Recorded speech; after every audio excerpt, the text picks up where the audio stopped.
Upaya pemerintah Kota Gorontalo dalam memaksimalkan penanganan kebersihan sampah dan penataan lingkungan terus dioptimalkan melalui penambahan fasilitas penunjang. Untuk saat ini, jumlah armada kebersihan yang dimiliki pemerintah Kota Gorontalo melalui Dinas Lingkungan Hidup berjumlah 24 unit yang terdiri dari kendaraan roda 4 dan 20 unit gobak motor atau getor. Sementara itu, untuk menampung seluruh sampah sekota Gorontalo, dalam setiap hari daya angkut seluruh armada kebersihan mencapai 120 ton. Namun dianggap belum optimal karena kurangnya armada yang ada. Idealnya untuk setiap kecamatan dapat dilayani sebanyak 8 unit armada, sehingga masih dibutuhkan sebanyak 40 unit armada, baik roda 4 maupun getor.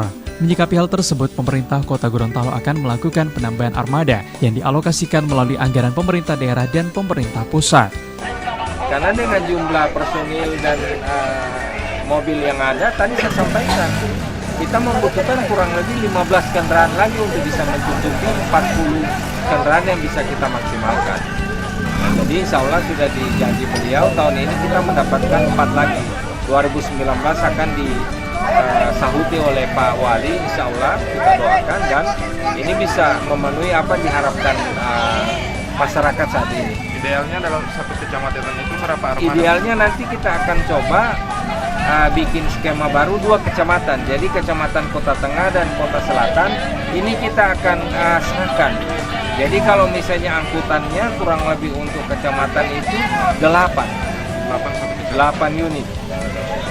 Dan Kota Tengah nanti 8, ditambah armada, getor, dan lain-lain. Karena luas wilayahnya itu lebih besar daripada kecamatan-kecamatan yang ada di Kota Gorontalo.